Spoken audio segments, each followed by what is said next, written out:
We're totally PC. What? Not politically correct. We're political Christians. I'm Steve. I'm Jen from somewhere in Sandpoint. Ski capital of Bonner County. Sandpoint isn't the ski capital. Sandpoint's the valley. We've got a show to do. So for today's show, we have, for starters... It's not even the ski capital of Bonner, of the county it's in. School choice. We're going to have boring stuff. We're going to do some bullet point legislature. Exciting stuff. I don't... Well, Ballot initiative. Do we want them? And the poll. And finally, it's wintertime, so how to keep your pipes from freezing. First up if on... we have time. Yeah, Right? if we have time. It's if always... it doesn't get cut.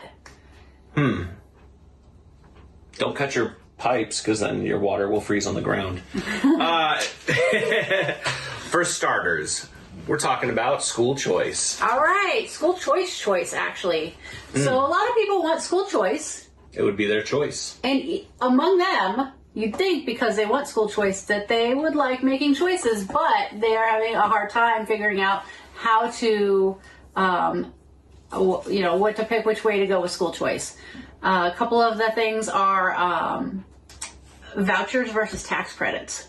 So if there was school choice, would you get a voucher for your child and then give that to the school? Or would you pay for the school and then get a tax credit back for it? Is that like at Chuck E. Cheese when you get those little vouchers and then you go up and you can get like 10 bracelets? Or like those things that make your fingers stick together? Or like Laffy Taffy? But it's for children. Or children's education. Like in an arcade? Like in an arcade, yeah. All right. Yeah. So, and there's probably some other ways, but these are the two main ones that are being hashed over right now. And it looks like they're going with the tax credits. All right, what's next? Well, interesting you should ask what's next. We're going to talk about some boring stuff. This is going to be bullet point legislature. Obviously, the legislature is in session right now, and they are talking about a bunch of things. Obviously, there's a ton of talking, and it's really cool. It's government. It's how it's supposed to be. It's how people are supposed to interact with, whether it's their state, local government. These guys are going there, guys and ladies, and just a myriad of different things. Some of the most exciting stuff, which this is that type of news where we talk about the exciting stuff, but that's not what this segment is. This is boring stuff. Fire squad death penalty. Yeah, get together. For the firing squad?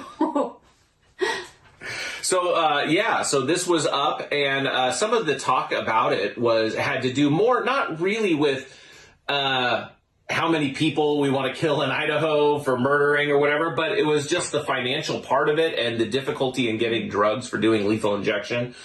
And so this was brought forward, and because we live in the West, people like the idea of justice with a gun. But there's a lot more to it than that. There's interesting... That's the bullet points. Oh, yeah. Firing squad, bullet point, I get it. Okay, they're discussing, and I think this passed, a pay increase for state employees. Everything's higher now. Or is it only passed one of the... Well, they want to get their hands on some eggs, which are high priced. And so $1.55 each one can have one egg a day. Because a lot of these things are passing, like the House, not passing the Senate yet. It's still all up in the air. Yeah. Except for the meat labeling. Oh, yeah. Hey, guys. You just don't get to know. So when it says... See if it tastes like bugs? Or if it's all natural, it might be very, very natural. Just naturally what fell in the machine. Natural. Okay. Sorry about that. Of course, school choice stuff. The House passed the part about tax credit, the funding for it. So it would be $5,000 per kid. But this would be something that you would do at tax time. The House has so far. Yes. Not the Senate yet. Yep.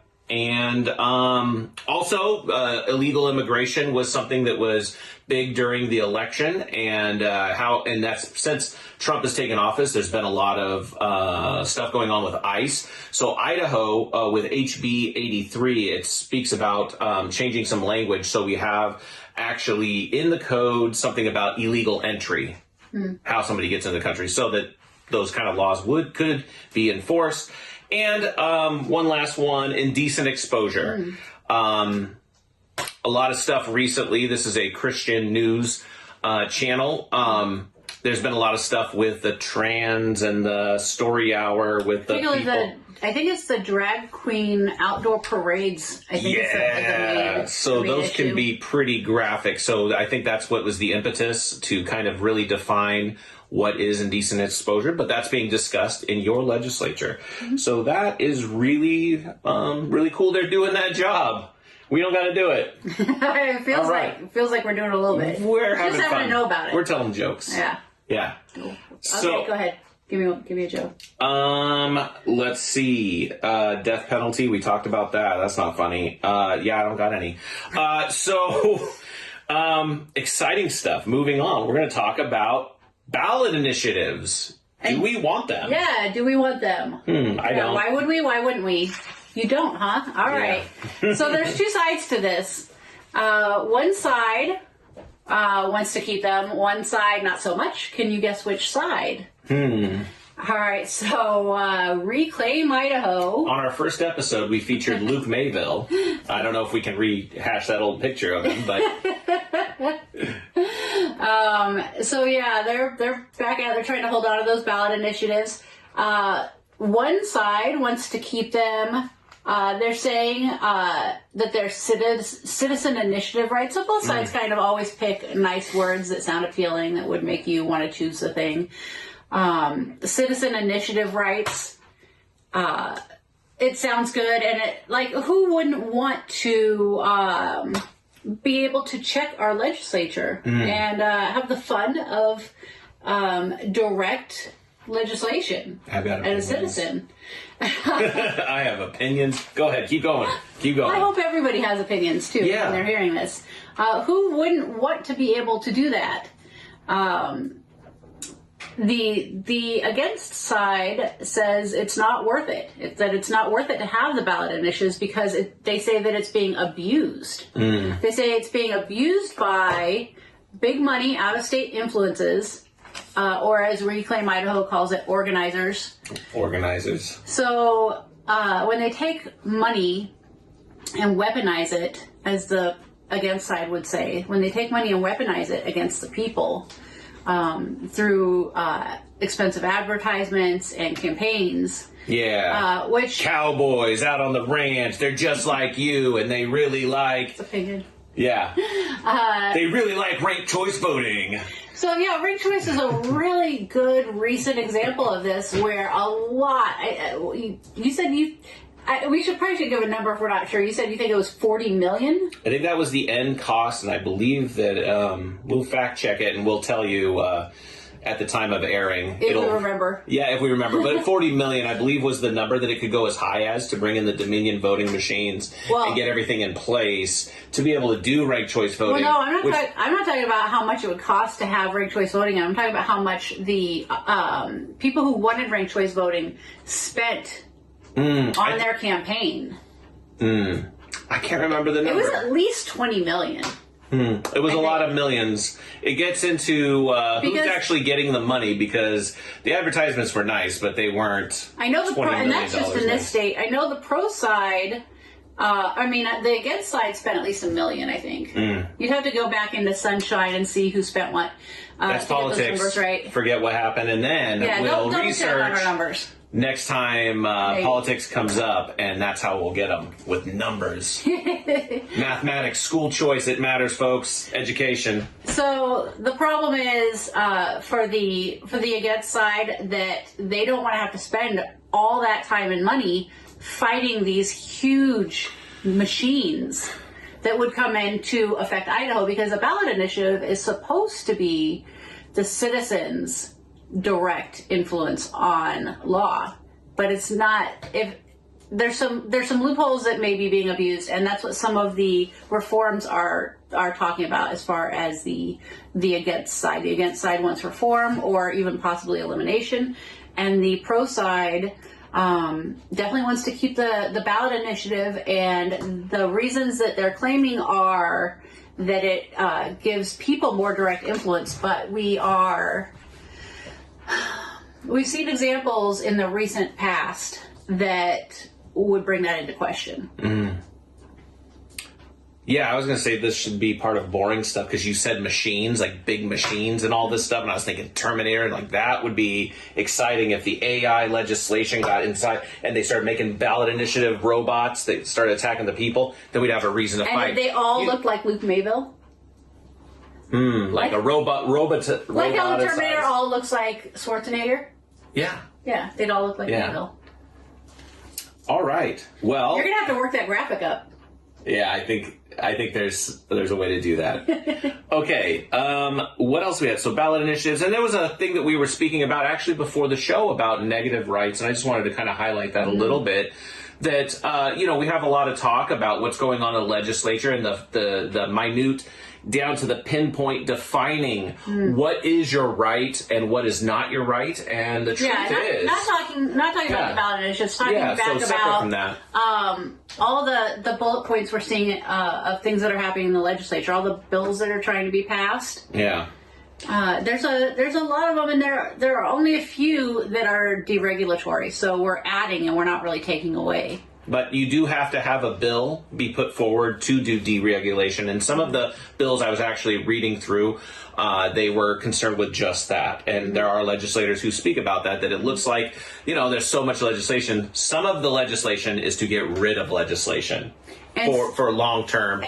And some of the legislation isn't directly on every citizen, but it's on, say, an agency. Yeah. Or like the meat labeling example, that was going to affect meat labelers. Yeah.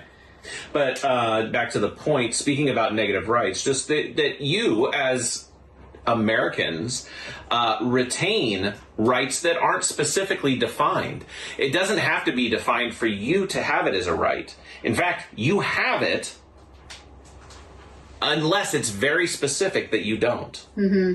And that's the way law is supposed to be, is like there's supposed to be certain activities that are deemed unsafe, whatever the terminology is, but it's supposed to be so limited, and then everything else besides that should be open to you. And that's, you see it with parental stuff, you see it with school stuff, and anyway. So what we see is people kind of get sucked into playing the game and spelling out each of our negative rights when we should just have them all. They don't need to be spelled out. You have rights, and you also... that the Constitution protects, and it said that everything that wasn't mentioned is... left to the states, and then you're each to be state, free. And, yes. and the state could say...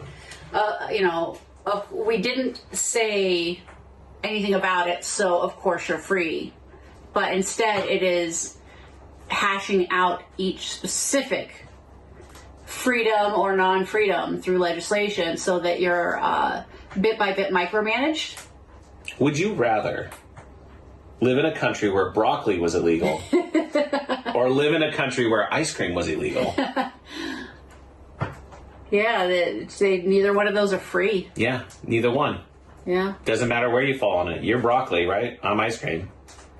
You want to be where there is broccoli. I like either one, yeah. But not broccoli ice cream. No. What about broccoli ice cream. What about bugs in your ice cream? You don't get to know? I'm sorry, you don't get to know. If you have artificial vanilla in your ice cream, you're eating something pretty weird. Ooh. All right, so... Which brings us, speaking of rights, you have the right to take the poll. So last time we had our poll, and you guys definitely were like, no, I don't want lab meat. I'd rather eat bugs, obviously. And if you found out in your favorite soup there was bugs in it, you would stop buying it. And just not a huge fan of that stuff. So anyway, a lot of fun with the poll. Do we have a new poll? In fact, we do. So it's about school choice. Are you for? Yeah, raise your hand if you're for. That's actually a thing. Like, if this was live, they could raise their hand and speak to us. It's not. We're not live. Are you for school choice? Question number 2. What would you prefer? Public school, private school, charter, religious or homeschool, or other? Just like a big daycare center with computers, like With games on them? with games on them, like an arcade. I think that exists already. Yeah. All right. And last but not least, last question: are you in favor of the voucher or the tax credit? Oh, for if you are for school choice, Yeah. would you rather have the voucher or the tax credit? Please answer in the comments below, and we're going to start wrapping it up. This is going to be a short show. Finally, Right. finally, plenty of time. You ever experienced your pipes freezing, Jen? You mean when we had that really big super freeze? Mm-hmm. Just super recently? We're missing an opportunity. We could be setting our what do they call those? Those Otter Pops. They're unfrozen. You set those outside in a big freeze. Free freezing on your Otter Pops. It's going to be great. But we're not talking about Otter Pops. Your pipes freeze. It's horrible. Happens to some of us. How would you keep that from happening? How would gonna you tell keep you right that now. from freezing? So the first thing you need to do is